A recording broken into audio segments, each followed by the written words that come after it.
Muy buenas a todos y bienvenidos a este nuevo directo en Decíamos Ayer, en el que vamos a hablar de un rey que es un auténtico desconocido, que se encuentra básicamente entre dos reyes mucho más famosos, como son Felipe V y Carlos III, mención honorífica también para nuestro rey Luis, pero que Fernando VI queda prácticamente olvidado, parece como un rey de paso entre dos grandes monarcas, pero que tiene una historia totalmente alucinante, muy interesante y que yo creo que sorprenderá a más de uno.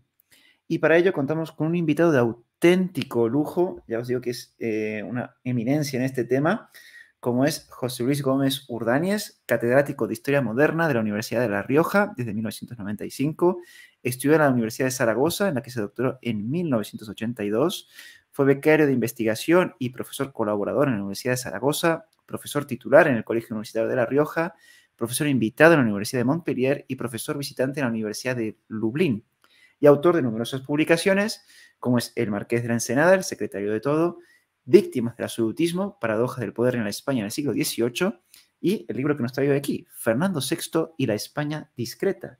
¿Qué tal, José Luis? ¿Cómo está? Hola, buenas tardes. Muy bien, muchas gracias. Pues nada, José Luis, la primera pregunta que me surge es, bueno, lo que comentamos también fuera de cámaras, es ¿qué lo movió a escribir sobre este monarca? Porque es un monarca, como he dicho, yo para mí era un completo desconocido. ¿Qué le motivó para escribir sobre él, investigarlo y qué le llevó a esta publicación? Bueno, eso tiene bastante interés. Uno que ya se ha hecho muy viejo y recuerda como hace unos 30 años el viejo maestro Didier Sanan en unas conferencias, un congreso que había en la Casa de Velázquez en Madrid, pues en la comida me habló de ese personaje riojano que no tenía una biografía desde Rodríguez Villa del siglo XIX y que era tan importante, el Marqués de la Ensenada, etcétera, y por qué yo no me dedicaba a eso y demás. Me pareció en esos momentos que yo, si me dedicaba a ese asunto, pues daría un paso atrás, ¿no? Hacia la historia más conservadora, más carca, porque ¿quién hacía en esos momentos una biografía? Yo no me daba cuenta que estábamos precisamente en el escalón anterior al boom de la biografía que se iba a declarar 2 o 3 o 4 años después, ¿no? Y pues claro, yo necesitaba también tener un proyecto para la cátedra que salía entonces y yo tenía que presentarme. Estaba aburridísimo de hacer la historia económica y social que hacíamos contando ovejas, contando fanegas de tierra, y contando muertos, contando matrimonios y nacimientos en las parroquias y todo aquello para recomponer a la manera de la escuela de los anales, pues a la historia regional, local, y hacer artículos de ese tipo, que era en lo que todos empezamos. Toda mi generación, mis compañeros, mis colegas de aquel tiempo, pues andábamos más o menos con eso. Y bueno, al final la demografía ya iba agotándose porque ya se sabía prácticamente todo. Y entonces esta idea, pues era por lo menos para experimentarla. Y eso es para experimentar. Nosotros tenemos una cosa maravillosa que es nuestro laboratorio, que son los archivos. Me fui al Archivo Histórico Nacional y empecé a mirar lo que había sobre ese riojano, Marqués de la Ensenada, tan famoso. Y fui aprendiendo, fui viendo sus cartas, me acostumbré a la letra, una letra muy característica, que me ha permitido descubrir luego una carta suya que está sin firma y sin fecha hace poco. En fin, pues al final fui familiarizando con un hombre que por lo que me di cuenta no respondía al modelo tradicional de ministro de la época. Este era 4 ministros en uno, además. Era de guerra, de marina, de indias y además de hacienda, de la que encima dijo, para quitarse líos, que no entendía nada cuando el rey le nombró, pero obviamente si el rey te ha nombrado tienes que hacer lo que te manda. Y efectivamente no entendía nada, pero al final hizo el real giro y nada menos que el catastro para intentar aplicar luego una única contribución, que significa que paguen los ricos, que es una cosa que todavía les molesta mucho, 250 años después. Pues bien, así fui entrando en Ensenada y me di cuenta de que, bueno, que sí que efectivamente había que estudiar. Pero yo todavía cuando publiqué el primer trabajo sobre el Marqués de la Ensenada, que fue el año 95, en un libro, en fin, que debe ser un clásico esto, ¿no? De la editorial Milenio, no sé si se ve bien porque le da el Ah, le brillo, da el desenfoque. se desenfoca bien. Pues el proyecto reformista, ¿no?, del Senado. Y yo en el prólogo insistía en que eso no era una biografía, que era una forma de estudiar historia social y demás, pero claro, cuando 2 o 3 años después llegó Álvaro de Junco con su Emperador en paralelo y llegaron las biografías y el boom de la biografía, dije, anda, pero si yo he escrito una biografía. Y bueno, en esas estábamos cuando llegó una invitación de la editorial Arlanza, del Grupo El Mundo, para escribir una historia de los Borbones, y claro, a mí ya me tocó Fernando VI por haberme dedicado tanto a Ensenada y a algunos trabajos que había previamente. De manera que empecé a adentrarme en el mundo de ese rey tan poco valorado. Bueno, el rey estaba loco. Bueno, solo al final.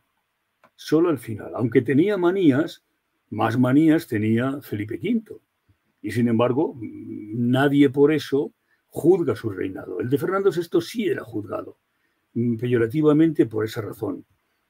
Pero también era un rey que apostó por la paz denodadamente, lo cual, para los viejos maestros que lo que querían eran las hazañas bélicas, que a los reinados pacíficos los llamaban decadentes, pues, en fin, al pobre rey, pues ya me apetecía conocer un poco más, ¿no? Hasta dónde. Y efectivamente, pues comencé el trabajo. De nuevo, otra vez al archivo.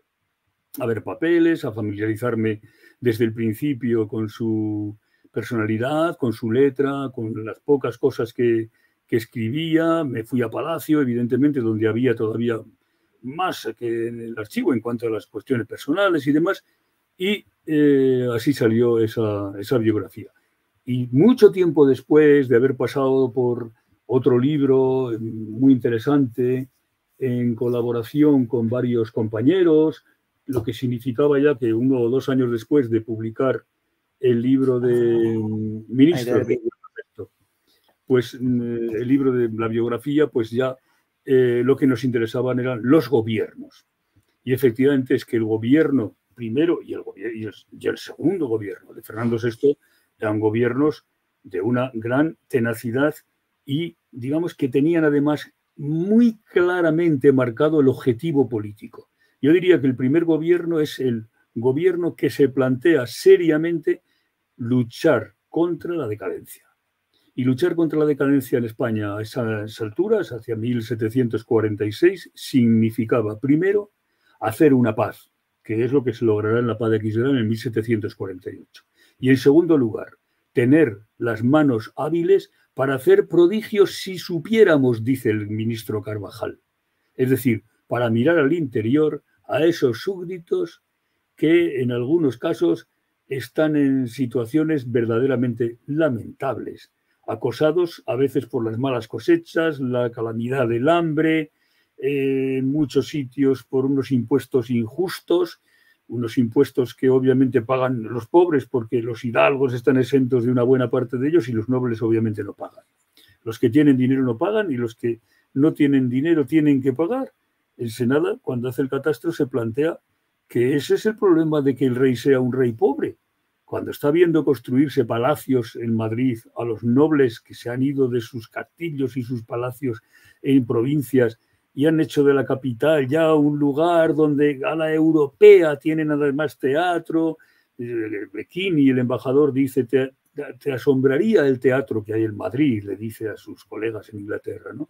Pues de eso quiere disfrutar la nobleza, que se va haciendo cada vez más capitalina y se va construyendo unos palacios impresionantes. Todavía alguno queda en Madrid y obviamente eso contrasta con la pobretería que a veces tiene la corte, que además después del incendio del Alcázar y mientras se está construyendo el Palacio Nuevo, pues vive en el Retiro y vive en Aranjuez, en fin, hay que hacer que el rey sea rico.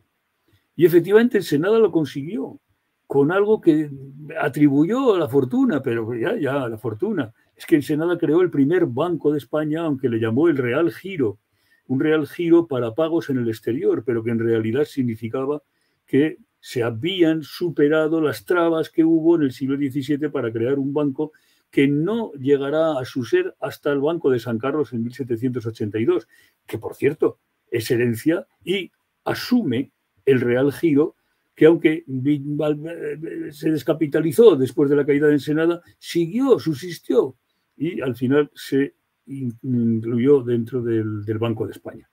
Pues con eso, Ensenada, como decía Quini, está haciendo que el rey sea rico, está siendo su banquero, decía Quini. Y por otra parte, ¿cómo conservar un imperio ultramarino sin barcos? Después del desastre que había supuesto la guerra de sucesión y la poca marinería que tenemos, decía Ensenada, lo que me martiriza es la poca marinería que tenemos. Creó la matrícula del mar, por eso, para tener siempre listos marineros que pudieran armar flotas y salir a la defensa, ¿no? Porque al fin y al cabo el sistema defensivo español no cambió hasta Trafalgar. Y cuando cambió, pues vimos el resultado. Y el sistema era, los ingleses han llegado y han atacado, etcétera, etcétera. Bueno, Cartagena de Indias, el asunto de Blas de Lezo, etcétera. Bueno, ya iremos. Pero no vamos a ir ahora mismo porque nos están esperando. Habrá que dar unas vueltas por el Atlántico. Y ya les asestaremos el golpe en el momento en que podamos. No se podía hacer una gendarmería universal. No se podía estar vigilando en Manila, en Habana, en Veracruz, en Portobelo. No se podía. De manera que ese sistema y el no enfrentarse jamás toda la flota junta a la flota inglesa, porque era 3 veces más grande que la española, pues eso lo mantuvieron todos los ministros de Marina del siglo XVIII, obviamente incluido Ensenada, el gran zorro estratega Ensenada. Bueno, y así llegamos a Fernando VI y la España discreta. ¿La España discreta por qué? Pues porque es el papel que ahora tiene que hacer Carvajal, ministro de Asuntos Exteriores, ministro de Estado, o Ensenada, tienen que hacer porque ya no pueden ir a Europa como el fanfarrón de los tercios de Flandes. Ya no pueden llegar a un pueblo como en La Kermés Heroique, ¿no? la gran película burlona. Ya no pueden pegar puñetazos en las mesas de negociación. No. Ahora hay que ir discretamente, como una nación más. Hay que aceptar que se es una nación más, que España es una más en el concierto de las naciones, en el equilibrio de las naciones, que es lo que había consagrado la paz de Utrecht. Utrecht representa un hito en la diplomacia universal porque establece un sistema de equilibrios entre las grandes potencias europeas del continente y marítimas. De manera que a ese equilibrio es a lo que España debe de contribuir mediante ministros eficaces y políticas eficaces. De alianzas, obviamente, la alianza con Francia, 3 pactos de familia, es innegable, es el paraguas de entonces, es la OTAN para España de entonces, y por tanto es muy difícil que España se salga de esa protección mutua, porque Francia sigue siendo el mayor ejército continental y España sigue siendo la mayor potencia marítima. Como decía Carvajal, juntos debieran dar la ley a Europa, pero claro, la Europa atlántica, la Europa de Prusia naciente, la Europa del Imperio, de Austria, de Inglaterra, etcétera, no están dispuestos a ceder ante una hegemonía continental y marítima como la que les presenta la alianza española y francesa. Por tanto, hay que hacer lo que hacía Ensenada, disimular nuestro poder y hacer bromas. Le decía el marqués de la Bondad Real, chistes, haga usted chistes, congraciose usted con la infanta de Parma, en fin, el embajador en Parma y tal. Y no se enfade, no monte usted broncas, ¿no? Tenemos que ser conscientes de nuestra debilidad hasta que estemos preparados. Ensenada tenía un plan de paz, de guerra, depende de cómo vinieran las circunstancias, la paz astuta, ¿no? Por la cual en 8 años había que construir una armada que a España le hiciera ya temibles independencias. Y efectivamente casi lo consigue, ¿eh?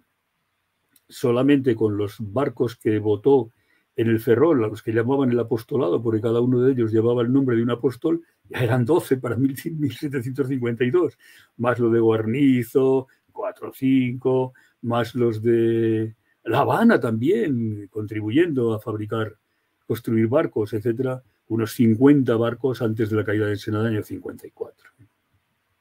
Sí, bueno, un hito impresionante esa de la construcción naval durante este gobierno. Pero bueno, si te parece, José Luis, vamos un poco al principio, porque a mí me pareció muy interesante lo que comentas en el libro sobre Fernando VI, es esa infancia de Fernando, sobre todo con su relación con Isabel de Farnesio, que también era una mujer de armas tomar, era con mucho carácter. ¿Cómo fue esa relación entre Fernando e Isabel? Bueno, el pobre Fernando quedó huérfano porque su madre, María Luisa de Saboya, la saboyana, murió muy poco después de su nacimiento, de manera que ella no conoció el amor de madre. El amor de padre es muy difícil con un rey, un hombre como Felipe V. Además, las cortes no son papá, mamá y el niño y la casita feliz. En las cortes, los niños al principio son entregados a amas de leche, amas de cría, normalmente de procedencia norteña.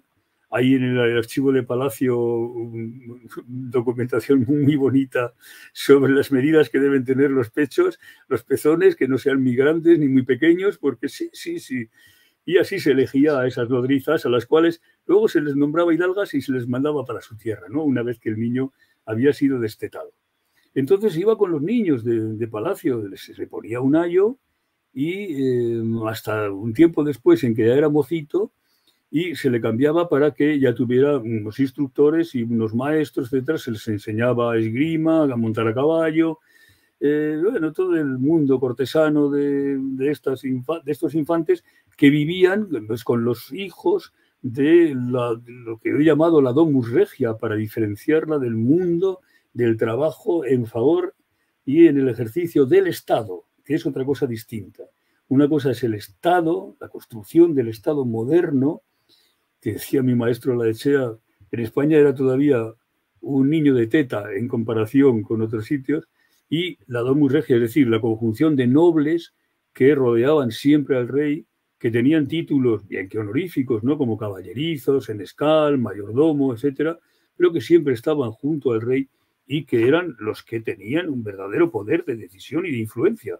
Todo el siglo estuvo dominado por la lucha entre dos partidos. Uno de ellos lo componían este grupo, que de vez en cuando tenía algún líder, como fue el duque de Alba, primero duque de Huéscar, luego fue el conde de Aranda, a ese partido se le llamó Partido Aragonés. Teófanes Ejido lo quiso identificar con un pretendido partido español, que efectivamente a veces se denominan a sí mismos ellos los españoles, los que... Y al otro lado están pues los que en un momento son vizcaínos, luego ensenadistas, luego los ensenadistas son golillas, pero siempre hay esos dos partidos. Carlos III se refiere a los dos partidos cuando le escribe a Carlos IV una carta diciendo que tenga cuidado con los dos partidos que hay en la corte. Y cuando Godoy le descubre a Olavide quién fue la causa de su ruina personal, moral y política, pues le dice, usted ha sido víctima del odio de un partido, evidentemente del partido, en este caso, de los que atacaban al conde de Aranda, porque el conde estaba conspirando desde París todo el día. Y al final acabó machacando a Grimaldi, pero Grimaldi obviamente se vengó de él en la cabeza de Olavide. Pues bien, en la corte esos dos partidos están perfectamente representados por el duque de Alba, Huéscar, y el marqués de la Ensenada, y acaban como acaban en el año 54. Pero desde el principio es así. Desde el principio el rey es atosigado por esa nube cortesana que le impone unos gustos, etcétera, etcétera. A Felipe V, su primera mujer, pues la parmesana, cuyo nombre me estoy deseando de recordar, pero pues le granjeó una buena impresión de los españoles. Fue una reina querida, aunque murió relativamente joven. La segunda mujer, la Isabel Farnesio, ya era otra cosa. Una mujer de armas tomar. Ojo que era una mujer culta, una mujer que pintaba, una mujer que conocía varios idiomas, y que sabía cuál era el oficio de reinar. Al fin y al cabo, cuando llegó a España, venía de ver en Bayona a su tía Mariana de Austria, que era una reinona que se opuso frente a Felipe V y al final se tuvo que marchar a Bayona, pero Isabel Farnesio venía leccionada por esta mujer. De manera que cuando vino a España lo primero que hizo fue cargarse a la princesa de los Ursinos, despacharla a Francia con lo opuesto para que nadie influyera en Felipe V como influía esta mujer, que era la camarera mayor, y por tanto ser ella la que representara los grandes papeles de reina junto a un rey del que ya sabía, del que ya conocía su debilidad.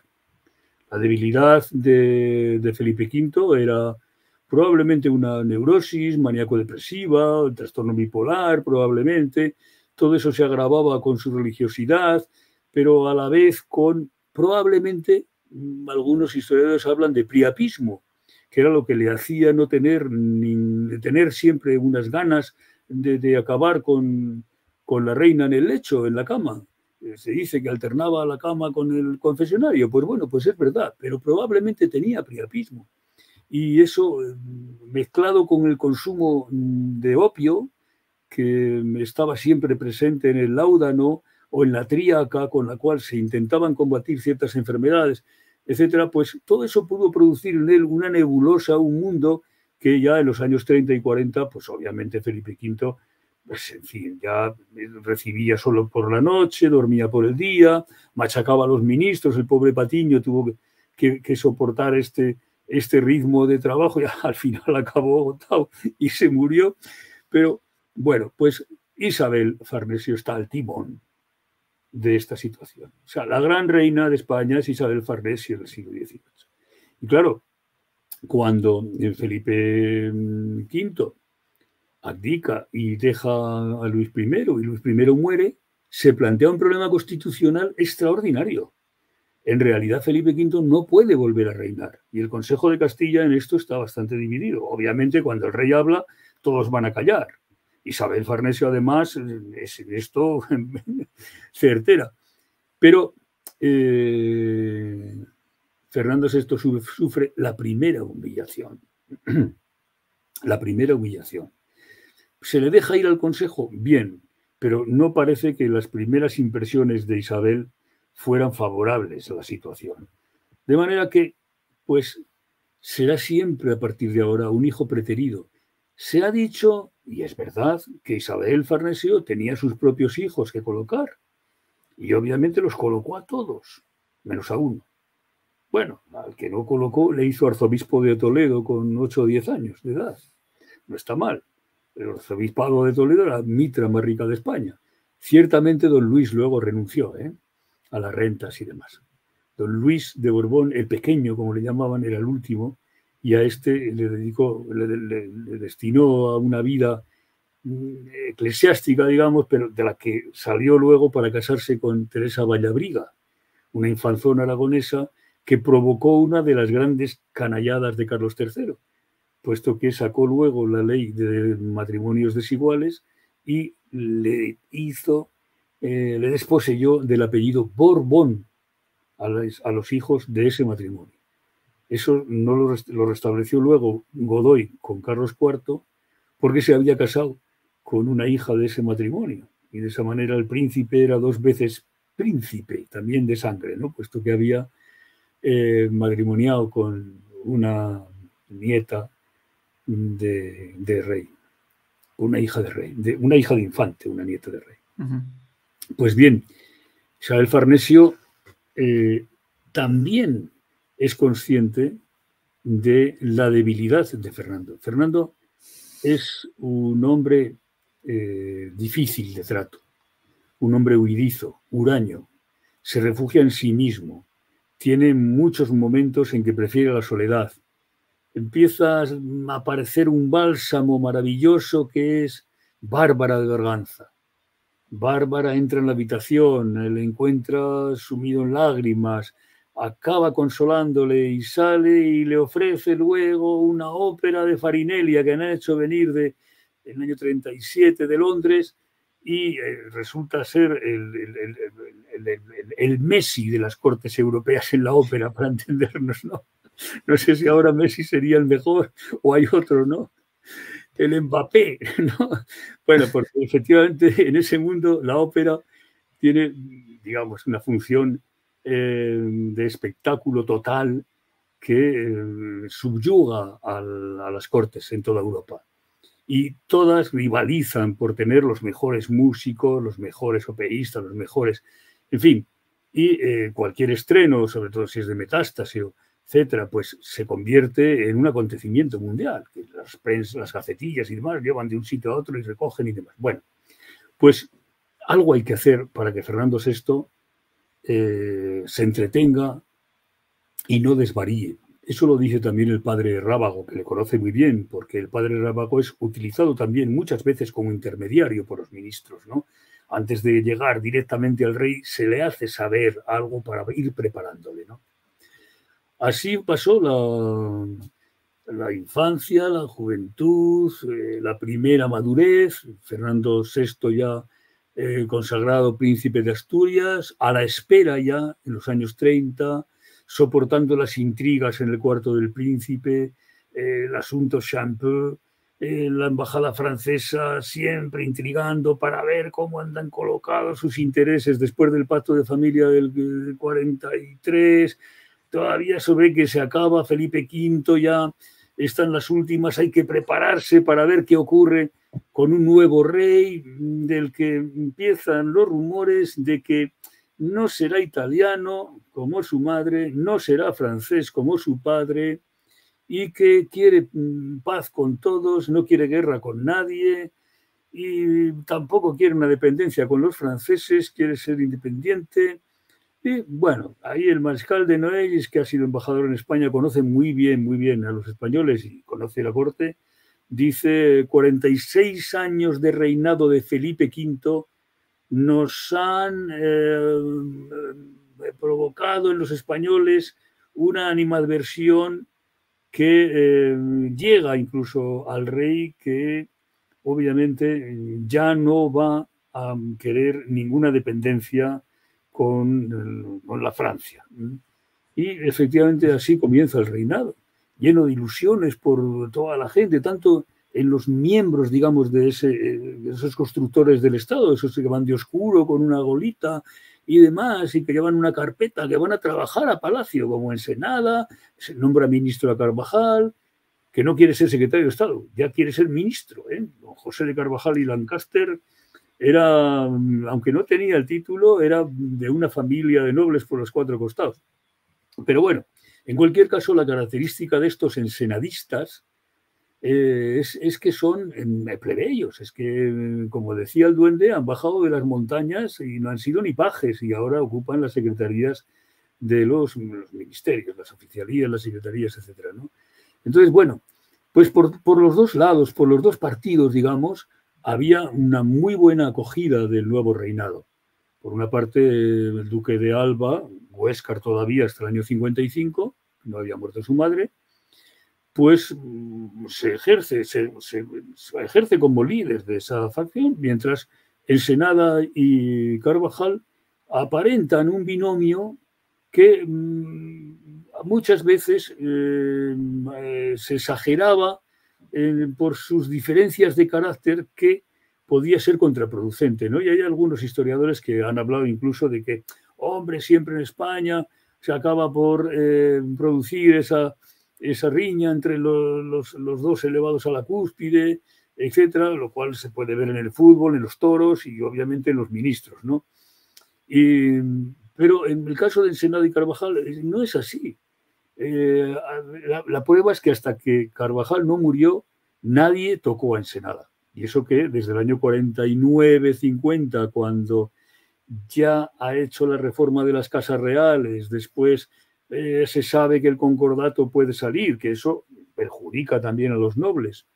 Y finalmente el catastro, con todo el potencial antifeudal que tiene, pues obviamente van poniendo a Ensenada en la diana. Pero Carvajal no quiere mudanza. Carvajal es un erasmista, es un hombre que tiene una idea profundamente cristiana, además del ministerio que le toca desempeñar, y que se entiende perfectamente con Ensenada en todos los asuntos, a pesar de que luego escriba: me desesperan sus maquiaveladas. Bien, sí, de acuerdo. Eso nos pasa a casi todos, ¿no? Incluso con nuestros mejores amigos, con los cuales tenemos riñas de carácter y demás. Pero eso no obstaculizó los planes del gobierno, como dice Lynch, en absoluto. Así que bueno, ya tenemos al rey en el trono. Sí, y algo muy interesante que comentó, que se acogió este rey con enorme popularidad. Incluso aquí, bueno, hablando de Carvajal y Ensenada, sí que aquí hay cierto, bueno, acuerdo y desencuentro al mismo tiempo de presentar a este rey como ese restaurador de la monarquía hispánica. Sí, claro. ¿Por qué restaurador de la monarquía hispánica? ¿Qué se pretendía conseguir con esto? Bueno, pues es muy interesante mirar el momento inicial, la proclamación del rey. ¿Cómo se hace la proclamación del rey? Bueno, voy a dar dos pinceladas, pero la primera me interesa mucho porque es Cataluña. Cataluña, con la ley de nueva planta, pues evidentemente tenía un bando de perdedores con Felipe V. Eso, para Ensenada, no podía ser tolerado en el futuro reinado. Debía restablecerse la paz. Y, por otra parte, había que estar atentos a ver cuál era la reacción de los catalanes ante la proclamación, ante el levantamiento del pendón que se tenía que hacer en las ciudades catalanas, como se hacía en las castellanas, como se hacía en las andaluzas, etc. Y es que se hacía una procesión cívica, se llevaba un pendón, se levantaba, se decía por Fernando VI, nuestro rey, etcétera, etcétera, ¿no? O sea, yo tengo aquí el archivo de Logroño, puedo ir y encontrarme la proclamación de Fernando VI y encontraré al corregidor diciendo: viva el rey Fernando VI de Castilla, por Castilla, por Castilla. Imagino que en Barcelona pues dirían más o menos lo mismo: viva Fernando VI por Cataluña, etcétera, ¿no? Entonces era capitán general de Cataluña el marqués de la Mina, que era un acérrimo ensenadista. Se había conocido con Ensenada en las campañas de Sicilia, llevando a Carlos III al trono, y con Montemar, el general, y demás. Y se cartean Ensenada y el marqués de la Mina.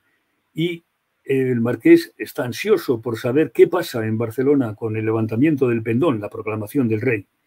Y le dice al marqués de la Mina: pues ya sabe usted el interés que tenemos en volver a los catalanes al amor del amo, es decir, al amor del rey. Fíjate qué frase tan bonita, en los tiempos que hemos vivido, en volver a los catalanes al amor del rey.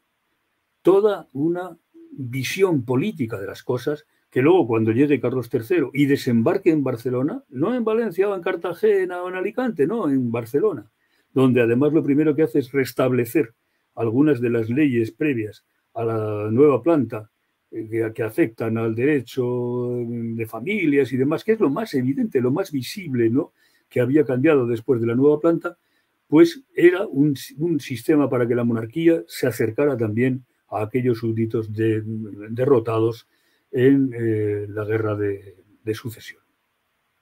Pues el otro levantamiento del pendón es el de Pamplona, el día grande de Pamplona.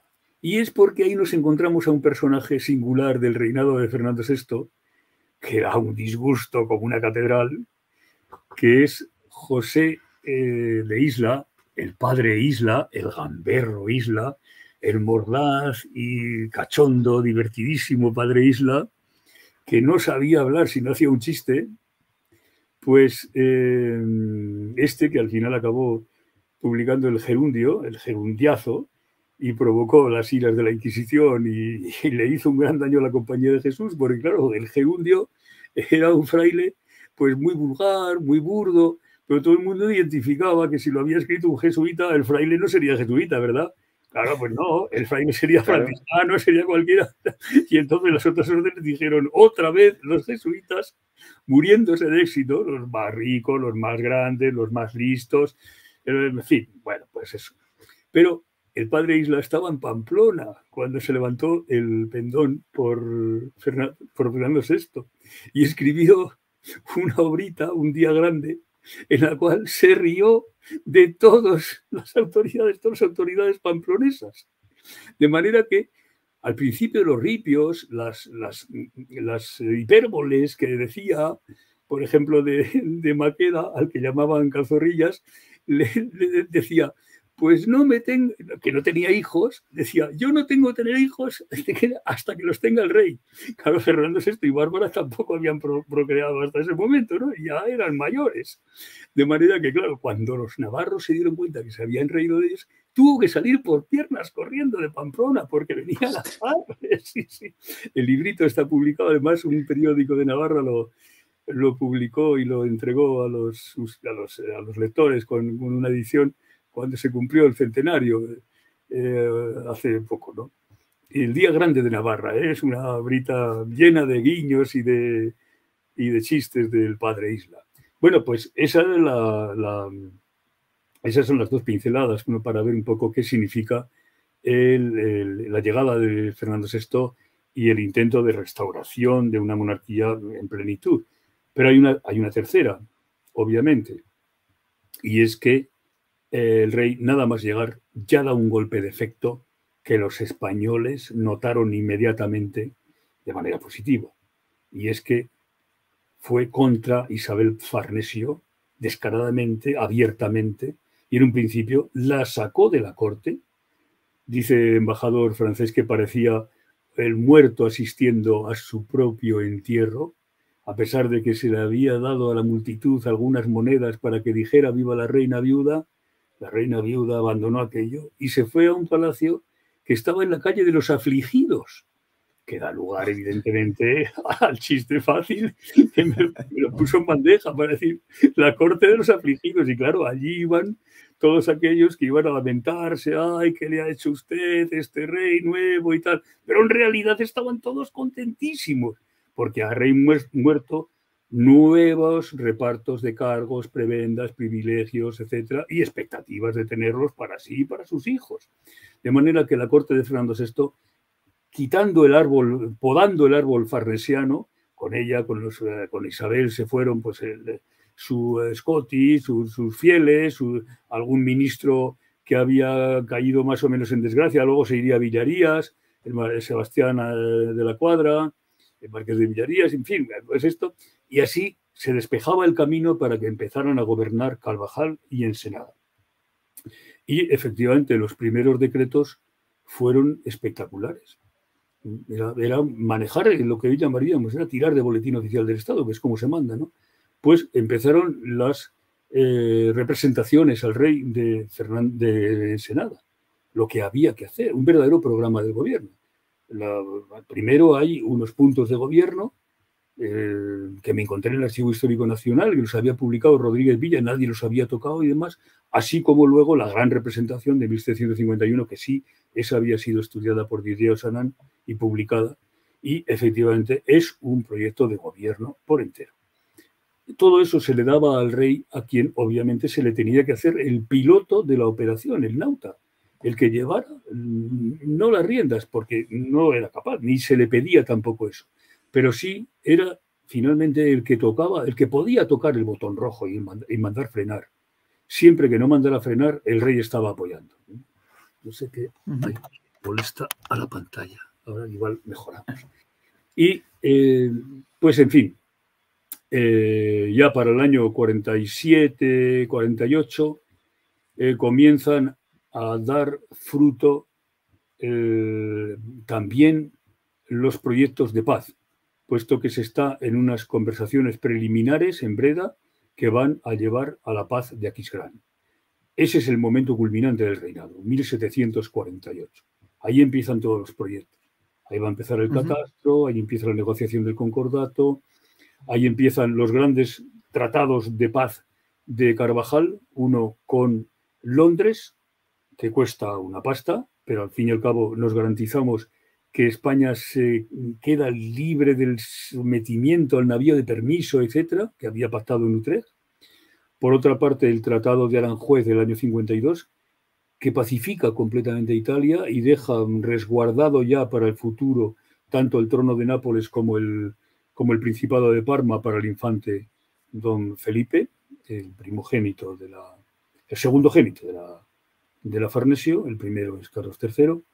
Y finalmente un tratado que en un principio no tenía por qué salir mal, pero acabó saliendo mal. El Tratado de Límites, 1750, por el que se intercambiaba la colonia de Sacramento con unas tierras al interior que pertenecían a unos indios, en donde los jesuitas, hoy el Paraguay, habían fundado unas misiones que tenían ya una fama, una cierta fama por el régimen económico y social que se llevaba en las misiones, pues, con mucha parafernalia de modelo, de convivencia, digamos, casi a la manera de los antiguos cristianos, con una especie, digamos, de socialización, de propiedades, productos, frutos, etcétera, trabajo, mientras existía una educación. En fin, he sabido que los jesuitas en América pues se mezclaron mucho más con la población, hablando su lengua, escribieron diccionarios de quechua o de nahual, en fin, lenguas que todavía hoy se hablan y se hablan además por mucha gente. Y sin embargo no son minoritarias, son minorizadas, obviamente. Pero bueno, los jesuitas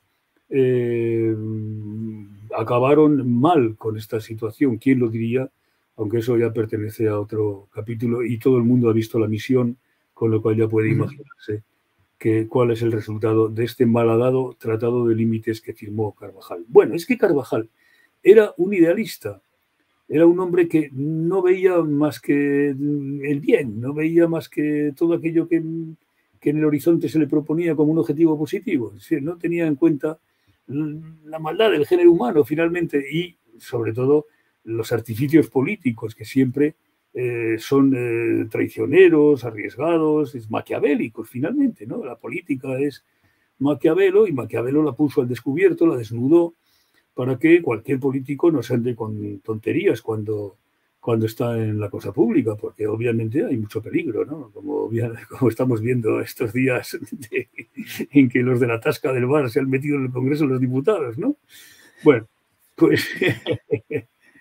Bueno, pero sí, eso sí que encajara bien con Ensenada, porque Ensenada, por lo que comenta, era mucho más pragmático en claro, su labor de gobierno. Entonces eran claro, como dos personalidades que encajaban bien. claro, efectivamente encajaban bien. Y a su manera se relacionaban y se mandaban billetes y se hablaban, evidentemente, cuando Carvajal está en el lecho de muerte, Ensenada está con él hablando y en fin. Y, y sí hay un diálogo. Lo que ocurre es que hay otro problema, y es que Carvajal es muy testarudo. Le llaman el tío no hay tal, por su forma de negar. Todo dice que no. Le tienen que engañar porque en su virtud cristiana no admite los juegos florales, frívolos de la época. En la época, casarse estaba mal visto entre la élite. Era una especie de derrota, porque vivían muy bien. Pues lo pagaban y era más barato, ¿no? En fin, para entendernos, ¿no? El caso es que Huéscar, desde París, cuando va de embajador, pues todo el mundo sabía que allí mantenía a una bailarina y se iba a la ópera con ella y luego tenía sus juergas, pero a Carvajal no le podía decir la verdad y al contrario le engañaba y le decía, no bailo, no juego, el juego también era un vicio brutal de la aristocracia. Y al final lo más divertido, y no puteo, le decía, no bailo, no juego y no puteo. Era justo lo contrario, como hacían todos. Bueno, el conde de Aranda, antes de llegar de embajador a París, llegó precedido por un informe de la policía que decía que el conde cada noche solía solicitar dos mujeres, no una, sino dos, y que no fueran nunca las mismas. Así que fíjate tú el nivel de vicio que había en la corte, como para contárselo a Carvajal. El pobre daba un infarto. Fíjate tú, por ejemplo, cuando se descubre ya en tiempo de Carlos III la Bella Unión. La Bella Unión era una cofradía, la cofradía evidentemente laica, de 4 puteros que había en Madrid, entre ellos el conde de Perelada, que se reunían con músicos hasta que mientras había cena, pero luego los músicos se iban y empezaba el gran juego erótico, puesto que cada uno de estos cofrades tenía que ir con 2 mujeres, a las que se le daba una venera, una concha, y en la concha había un número. Entonces se sorteaban para ver a quién le tocaban, una de las dos o las dos. Y eso tenía un precio, eso había que pagar una cuota anual, era bastante elevada, no me acuerdo ahora, pero unos algo 1000 y pico reales, y luego los gastos y demás que tuviera cada sesión, que más o menos estaba ya previstas las sesiones en fiestas y demás, ¿no? Esto lo publicó Aguilar Piñal, puesto que dio lugar a un proceso, la Inquisición se metió por medio, desterró a estos puteros de la corte, el conde de Murillo creo que estaba también, y finalmente, como cuentan en los chistes de hoy y demás, de los puticlubs y demás, pues fueron las esposas las que tuvieron que reconocer a los maridos y pedir, intermediar por ellos al rey para que les permitiera volver a casa. Sí, sí, claro, claro, esto lo cuenta con mucha gracia el gran maestro Aguilar Piñal. Bueno, pues en ese ambiente Carvajal era un alma bendita de Dios, no iba a la ópera, no aceptaba condecoraciones, no quería premios, no quería que nadie le hiciera un halago. En fin, el tío no hay tal, era justo lo contrario de Ensenada. Ensenada era el dicharrachero, el de las cenas de Don Zenón, la farándula de Don Zenón, el que hacía pasar por su casa a todo lo más florido, el que quiso crear una academia de ciencias con Luz Godin, el que patrocinó el viaje de Antonio de Ulloa, de Jorge Juan, el que más que leer lo que hacía era escuchar, en su biblioteca, que la he estudiado, tiene, no sé, 2000 y pico volúmenes, no me parece lo relevante. Lo relevante de Ensenada me parece que tenía varias cuberterías de oro y plata en su casa. ¿Para qué tantas? Hombre, pues porque evidentemente allí estaba donde brillaba Don Zenón, en las cenas de Don Zenón, por donde pasaba en la calle del Barquillo, que luego se la cedió a Isabel Farnesio y al final acabó siendo el Palacio de Godoy y luego el palacio donde estuvo el gobierno francés y actualmente es el Museo de la Guerra que está ahí en frente de Cibeles, ¿no? Pues ahí vivía Ensenada, aunque en una casa más modesta de la calle El Barquillo, el número 8 o 10 entonces. Pero siempre rodeado de una servidumbre. Todavía cuando estaba en Medina, este hombre se le presentó a Armona, el corregidor, con unas cuantas muchachas jóvenes, porque Ensenada era un mujeriego, eso no se conoce. Era un mujeriego y en Granada estuvieron a punto de pillarle el marido de una mujer que estaba con Ensenada en casa, en su casa de Ensenada, pero las guardias y tal le previnieron y las hizo salir por una puerta de atrás.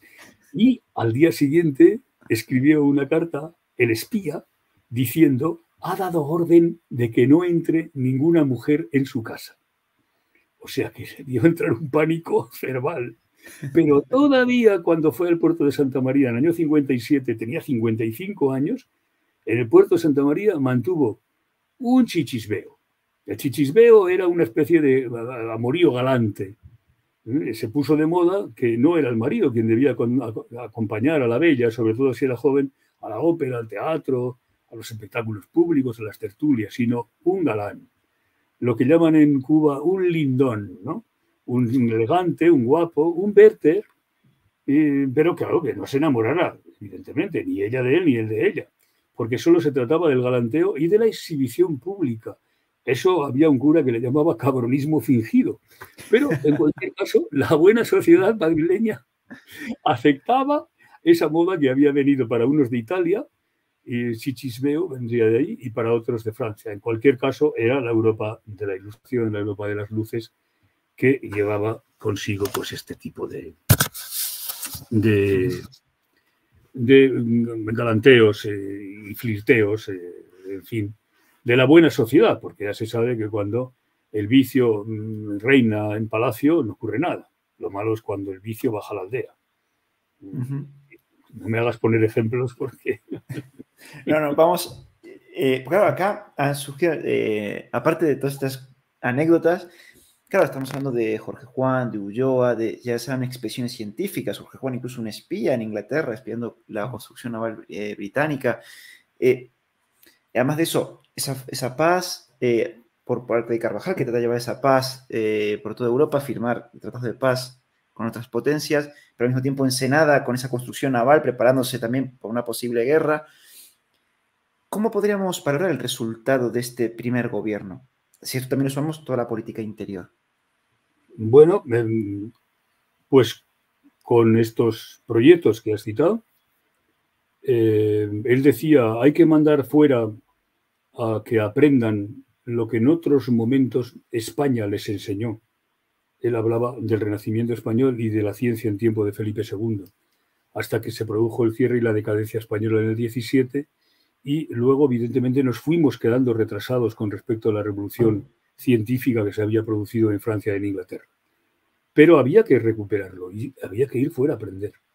Ensenada logró al final tener en París una especie de centro difusor a donde llegaban los pensionados para luego dirigirse a otras cortes, por ejemplo, a Inglaterra, donde irían Jorge Juan, y claro, después ya se hizo muy peligroso, ¿no? Pero luego se retomó el asunto y algunos otros viajeros de la Ilustración acabaron, ingenieros y demás, acabaron yendo, pues, o sea, a las minas de Carron en Escocia o a las minas de Holanda, por ejemplo. Pero Ensenada, que era, se preocupaba también, digamos, de revertir todos estos ingenios técnicos, etcétera, en la sociedad. Porque, por ejemplo, mandaba también oculistas para que aprendieran y se trajo a un oculista francés de París para que en Madrid operara de cataratas, enseñara a operar de cataratas y un día a la semana operara a los pobres por caridad. Esa es una frase de Ensenada. Pero lo mismo para adquirir el secreto del lacre, lo mismo para adquirir el secreto del latón, del mejor latón, lo mismo para la artillería, fingiendo que se interesan por la física y las matemáticas. En fin, hay toda una serie de expediciones y al final, usando el Real Giro como fondos reservados, digamos, para pagar a estos personajes, logró atraer a España ciencia, por ejemplo, pues el gran químico Bowles, ¿no? Que llega aquí cuando no se había escrito ningún libro de química y se puede decir que hay que poner todo otra vez hay que empezar a funcionar, ¿no? En fin, pues eso funciona. El Real Giro funciona. Tiene oficinas en Roma, en Ámsterdam, en Viena, en París, desde luego, etcétera, ¿no? Ahí están los Monsagrati, los ensenadistas, son padre, hijo, luego los hijos. En fin, ahí están también otros ensenadistas como Francia, Nicolás de Francia, que luego será Marqués de San Nicolás, o Banfi, o Pérez Delgado. Hay todo un grupo, una gente que son las primeras espadas del partido, que configuran en toda la administración, porque 4 secretarías dan para mucho, todos los proyectos del Senado, que finalmente van a acabar en los dos que a mí me parecen más relevantes, más importantes y más rupturistas: el concordato con la Santa Sede y el catastro llamado del Senado. El concordato es un documento que al final firma el Papa y firma el pobre Carvajal, que no se había enterado de su negociación siendo el ministro de Estado, porque Ensenada dijo desde un momento que para que no volviera otra vez a frustrarse el tratado del concordato, el proceso del concordato, se iba a llevar en absoluto secreto, y en ese secreto participaron el abate Gándara y Ventura Figueroa, Manuel Ventura Figueroa, agente de preces y el encargado en Roma de la negociación con el Papa. El Senado se valió de todos los argumentos, pero al final consiguió el tratado más regalista imaginable. El padre Isla, cuando se enteró, le dedicó 100 borracheras. Le mando 100 borracheras al marqués, etcétera, etcétera, por este concordato. El concordato hacía del rey el patrono de las iglesias de las Indias y de España. Volvía otra vez el restaurador, porque al fin y al cabo esto venía desde Fernando el Católico. Pero ahora esto significaba mucho, puesto que a los nobles se les iba a arrebatar unas prerrogativas que tenían en cuanto a los diezmos que a veces percibían en parte de las iglesias sometidas a sus señoríos. A veces ellos ponían capellanes como curas en algunas parroquias, todo este mundo tan abigarrado y tan difícil de entender por nosotros, es lo que el concordato cambiaba con respecto a la situación interior, perjudicando obviamente a la nobleza. El duque de Alba tuvo que contratar abogados, entre los cuales nos encontramos un jovencito Campomanes, para recurrir todo aquello que el concordato le perjudicaba. Pero de la misma forma que perjudicaba el concordato a los nobles, el catastro también. El catastro era un arma antifeudal, puesto que la nobleza tenía que declarar las posesiones, los bienes, las rentas y, obviamente, si luego se iba a hacer una proporción para contribuir, de alguna manera ya se buscaría el medio para que también ellos contribuyeran. De la misma forma que se estaba buscando con la Iglesia. La Iglesia ya el mayor dezmero ya derivaba su diezmo no a la Iglesia sino al Estado, la mayor casa dezmera. Esto era el excusado. Luego vino el subsidio, de manera que ya hay un tira y afloja del Estado y la Iglesia para hacer que la Iglesia contribuya. Y lo mismo piensan los nobles que puede producirse. Además, muchos de ellos están completamente rebotados contra Ensenada desde la reforma de las casas reales, que fue estudiada por Carlos Gómez Centurión, nuestro amigo que nos dejó hace ya unos años, en plena juventud, desgraciadamente, pero que hizo un trabajo extraordinario y demostró que efectivamente la reforma de los sueldos que se cobraban a veces dobles y triples por parte del personal de la Domus Regia, pues había afectado, ¿no?, a algunos que dimitieron, otros manifestaron su pesar, etc., ¿no? Bien, pues el catastro iba a ser un fenómeno prácticamente único en Europa, a pesar de que se había intentado en Saboya y en algún otro lugar, pero siempre en proporciones reducidas, pero un mundo como todas las Castillas, las 22 provincias de Castilla, era mucho para pasarlo luego a una única contribución, que paguen por lo que tienen, ¿sí? Y que cada uno de los súbditos sea vigilante del otro para que no haya ocultaciones ni fraudes, ¿no? Esa era la idea de Ensenada.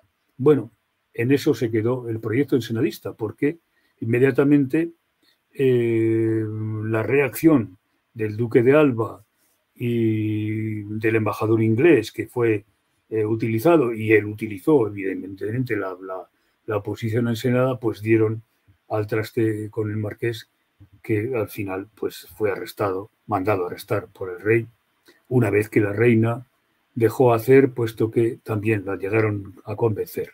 Es curioso porque años después, María Amalia de Sajonia, la mujer de Carlos III, al llegar a España, escribió que Ensenada era inocente de todo aquello que se le había acusado. Y el propio rey, unos meses después, se dio cuenta y anduvo malhumorado con un tipo tan diferente, tanto a Carvajal como a Ensenada, como era el militar Ricardo Wall. Ricardo Wall había nacido en Nantes, de familia jacobita, irlandesa.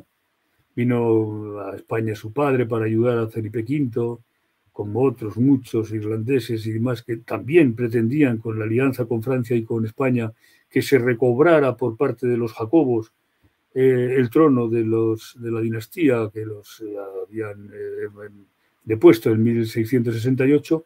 Precisamente en el reinado de Fernando VI se va a producir ya el fin de las aspiraciones de estos jacobitas y redentos y demás, puesto que ya se va a desentender de un personaje que acaba llegando a Madrid pidiendo dinero, lo mandan a Roma y al final se lo quitan de encima tanto Carvajal como Ensenada como pueden, ¿no? Pero este Ricardo Gual es un hombre muy serio, muy poco cortesano para que Fernando VI tuviera esos momentos de complacencia que, por ejemplo, eran famosos con Ensenada, cuando sin peluca jugaban al biribís y obviamente cuando Ensenada hacía todo lo que pudiera por complacer todos los caprichos de la reina, que eran los mismos que tenía Farinelli, por quien Ensenada tenía una verdadera amistad profunda. Dice: yo amo a este sujeto, este es diferente. Lo mismo dice de Jorge Juan, son los dos grandes amigos de Ensenada. Y también a su maestro, al maestro de la reina, Scarlatti, que le acompaña desde Lisboa, donde fue su maestro al clave. Así que final del primer reinado de Fernando VI y comienza el segundo con Ricardo Güell. Bueno, acá sí que quería hacerle una pregunta antes de empezar con ese segundo gobierno, que usted habla de este año 1752 en su libro y de un claro protagonista que ya lo mencionó, es este embajador británico Benjamin King, no sé si lo he pronunciado bien, King, que sí que tiene cierta influencia en la política española. Bueno, se le ha dado más influencia de la que tiene. En realidad, él tiene un carteo permanente con Carvajal, y eso lo aprovecha luego para hacer creer en Inglaterra que ha descubierto las órdenes de ataque en el Caribe de Ensenada, que obviamente Ensenada no dio por escrito, ni se le hubiera ocurrido ni se le hubiera imaginado. Había un cachondeo en la corte permanente por cómo se manejaban los espías. El Madrid neutral, de 1748 hasta el 55, fue un hervidero de espías. Fue un mundo donde se decían en los billetes que le habían pescado la cifra a Quini. Carvajal está muy contento porque le ha pescado la cifra a Quini, es decir, la cifra para descifrar cartas, donde los gabinetes negros, le cabinet noir, de descifrar cifras, pues tenían una verdadera juerga cuando conseguían interceptar algunas cartas y descifrarlas. De vez en cuando había alguna cosa un poco rarita. Aparecía un correo muerto a las afueras de Madrid. El correo obviamente estaba desvalijado, es decir, le habían quitado la valija diplomática. No obstante, para que no pasara nada, si le quitaban la valija diplomática, a veces las cartas se escribían en papeles pequeñísimos así, que se enrollaban luego como un pequeño canuto y se metían, por ejemplo, cosidas al cinturón. En fin, se hacían ya 1000 trucos por parte de los espías para camuflar la información cuando era valiosa. Y esto quiere decir que, claro, un embajador como Quini, que tenía, se sabe, a una sirvienta de una de las oficinas de los oficiales de la Secretaría de Estado de Carvajal, la tenía comprada para que le suministrara información. A veces esa información era si llegaba el ministro, si no llegaba, si estaba malo, si no estaba malo, eran pocas cosas, pero era suficiente. Solamente con ver la reacción que produjo la caída de Ensenada en mentes tan calenturientas como la de Masones de Lima, entonces embajador de España en París, que decía: me han metido a mí en una conspiración en la que se trataba de que deponían a Fernando VI y traían a Carlos III para hacerle rey de España. A menos un golpe de Estado en toda regla, ¿no? Y yo cómplice de Ensenada y nada tengo que ver en ello, pero el pobre hombre descubre al fin y al cabo una conspiración, ¿no? Que efectivamente es la conspiración napolitana, que estuvo siempre rumoreándose, ¿no? Que el pobre Fernando VI no daba la talla y al final pues se traería a Carlos desde Nápoles y el zorro de Ensenada manejaba información de las dos cortes, etcétera, y también obviamente manejaba información de la corte de la Farnesio, que tuvo luego a su propio espía en la enfermedad de Fernando VI, con la disculpa de que era su hermanastro. Don Luis de Borbón se personó allí para contarle a la madre, que estuviera informada de primera mano, obviamente, como no, la gran reinona, de lo que pasaba en la habitación ya casi fúnebre de Fernando VI. Pero bueno, en cualquier caso, este es el ambiente de ese Madrid neutral, de la permanente conspiración y de los rumores, que exacerbó todavía más la llegada de un tipo realmente imprudente, como fue el Felicité, el duque de Duras, que trajo además a una mujer chismosa, lo peor que podía tener un embajador en esa época y en esta, y empezó a rumorear, a hacerse ver que él se llevaba mejor con Ensenada que con Carvajal, cuando Ensenada decía, no, no, acepte usted todo lo contrario, no, no hable de mí, no, no.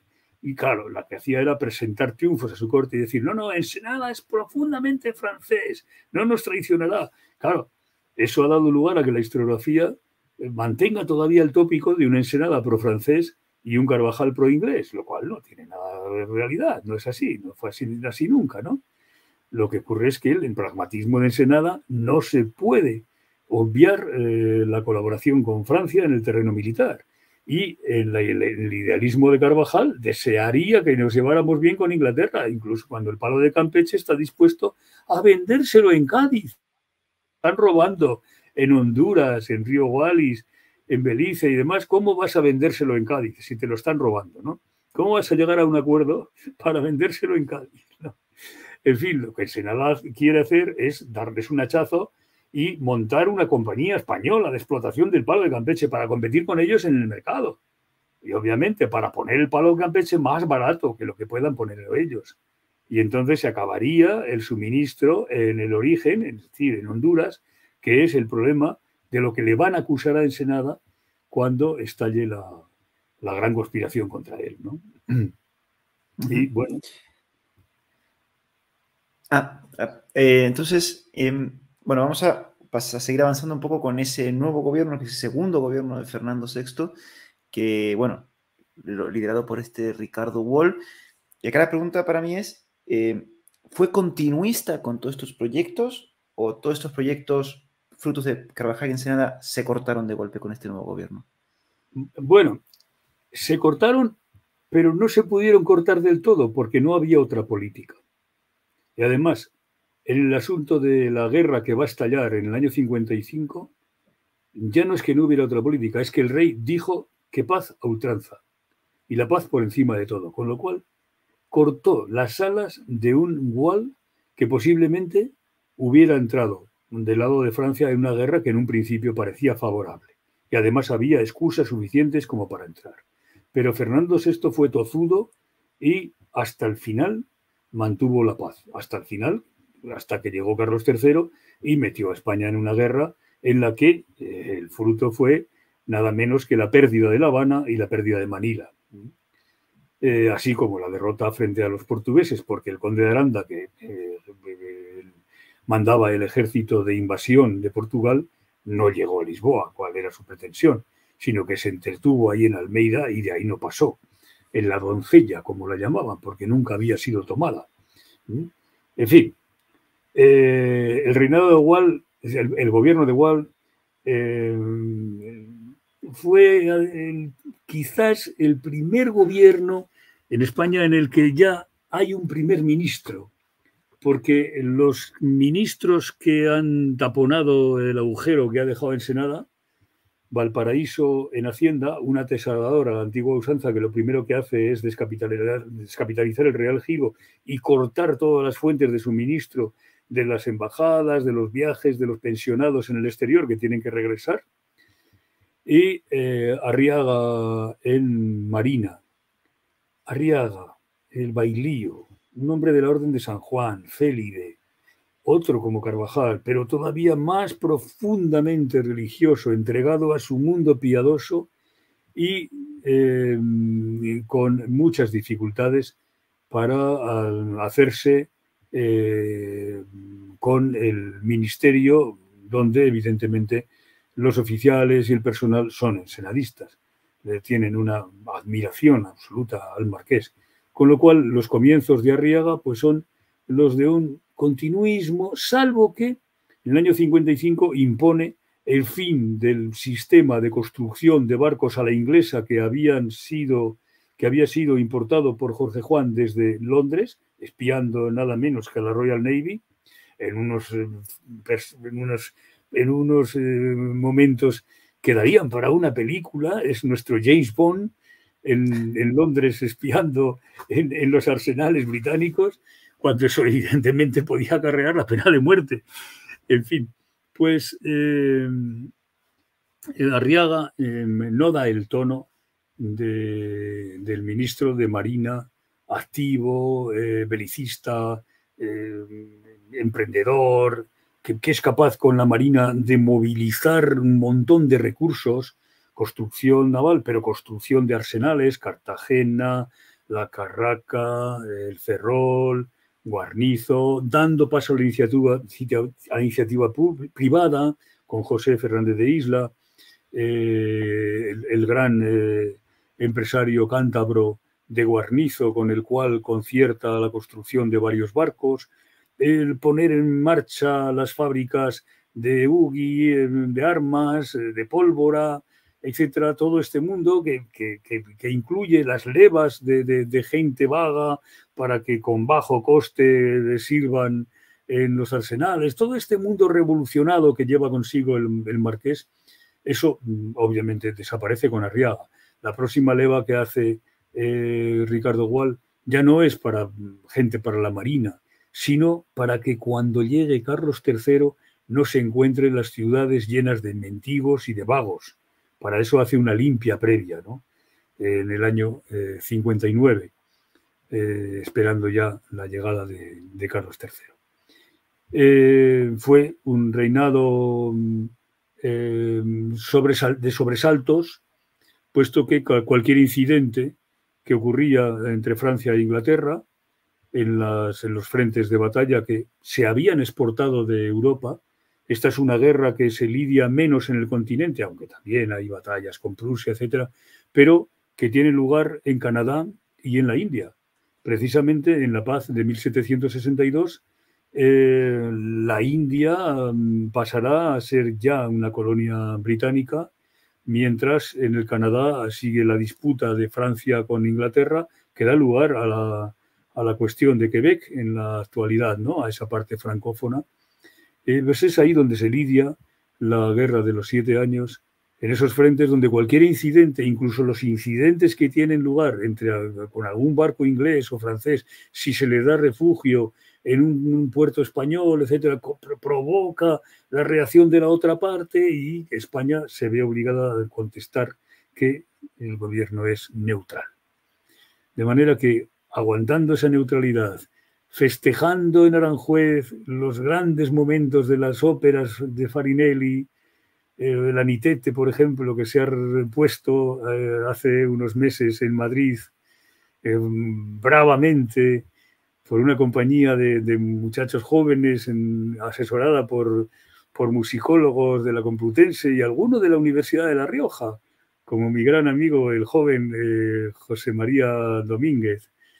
Pues esta Niteti que se le regaló a Fernando VI en el año 53, pero no se representó y se esperó, pero claro, como había caído en Senada, había que reinterpretar ahora, había que resignificar algunas cosas de la ópera, porque la ópera hablaba de clemencia y el rey debía ser clemente con Ensenada, que estaba desterrado, y todos los ensenadistas pensando y esperando su vuelta, esperando que llegara de nuevo otra vez la hora del Marqués, que obviamente vendría de la mano ya de Carlos III, pues aún así la ópera se estrenó en los últimos momentos, ya en el 57, antes de que Bárbara de Braganza comenzara a estar enferma, y esa enfermedad ya no eran los parvigilios de antes, ya no era que se sofocaba por el asma, más bien por la obesidad, que le hacía respirar mal. Se hacía regar los caminos de Madrid a Aranjuez para que el polvo no le llegara a los pulmones cuando se desplazaba a la corte. Y, en fin, con estos grandes fastos de los jardines de Aranjuez, de los paseos por el Tajo, con la escuadra del Tajo, esas falúas que se construyeron para que en ellas viajaran los músicos, viajara el rey, la reina, pararan en algún soto y el rey diera 4 escopetazos. En uno de estos parece que mató un pájaro y todo el mundo le aplaudió, y entonces Fernando VI dijo algo tenía que hacer bien. Era un hombre que Dios no le había dado hijos, aunque en su epitafio dice, pero le había dado muchas virtudes. En fin, estaba ya próximo el luto en la corte, también eso enmudecería a los músicos, ya no se cantaría, ya no habría festivales, y después de la enfermedad de la reina y la muerte, sucede la inmediata retirada de Fernando VI al castillo de Villaviciosa de Odón, ese castillo encantado del que hablaría luego Wall. La elección fue de Huéscar, que era mayordomo mayor del rey, es el que decidió ir a Villaviciosa porque en ese castillo, palacio, un poco medieval de apariencia, es donde está en la actualidad, se puede visitar, está en la del Ministerio del Ejército, eso fue antes de aviación y algo así, no sé. Y ahí, pues, el rey empezó a dar muestras de desvaríos. En diciembre ya comenzó a no recibir. A partir de enero, febrero, se llamó a Piquer a la corte, había varios médicos. Piquer deja una memoria muy detallada de la enfermedad. Ricardo Gual al final le contesta a Carlos III diciéndole la verdad de lo que está ocurriendo, porque Carlos III tiene un montón de sospechas, como son muchas las sospechas que hay por toda Europa, y al final pues el rey muere en unas condiciones muy lamentables de locura, cubierto de inmundicias que no se dejaba lavar ni cambiar de ropas, etcétera, en camastro, ni era una cama, en una situación desastrosa, se levantaba por la noche, tenía alucinaciones, se fingía fantasma, a veces decía haber tenido intentos de suicidio. En fin, el drama de la muerte de Fernando VI, de una locura irreversible, el 10 de agosto de 1759. Para entonces, Isabel Farnesio era reina gobernadora nombrada por un hijo que todavía no era rey. Porque Carlos III tenía claro que hasta que no muriera su hermanastro no iba a venir a España. Y tardó, no se dio ninguna prisa. Llegó a Barcelona en septiembre, octubre, no recuerdo muy bien, pero vamos, y estuvo hasta diciembre, que llegó a Madrid viajando. La reina y los infantes se pusieron malos en Zaragoza. En fin, ahí conoció al conde de Aranda, pues seguramente ya le cayó mal desde el principio, y le mandó embajador a Varsovia, ¿no? Lo hizo venir luego para mandar el ejército de Portugal, porque ante todo el conde de Aranda, él decía que lo primero era ser militar, y llegó a capitán general, obviamente, el capitán general de Valencia. Pero en fin, Fernando VI murió, la reina está enterrada primero en las Salesas, que es el convento que se hizo construir para ella porque temía lo que podía ocurrir si quedaba viuda, porque Farnesio se la iba a devolver, lo mismo que ellos le hicieron a ella desterrándola a la granja.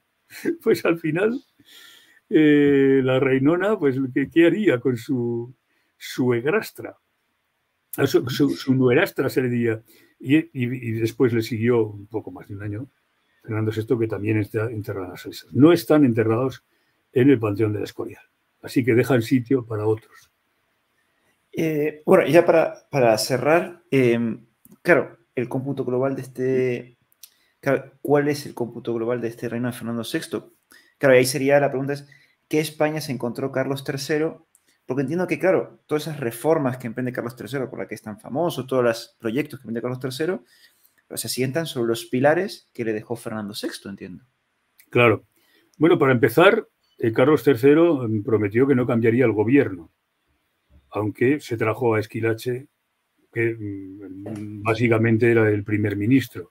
Y luego Ricardo Gual dimitió en el año 63 por problemas de vista, etcétera, y al final, se puede decir que el primer gobierno, como Carlos III siempre se entregó además a un solo hombre, como dice mi amigo Roberto Fernández, pues en este caso fue Esquilache, luego fue Grimaldi y luego fue Floridablanca. Los demás ministros hacían el coro.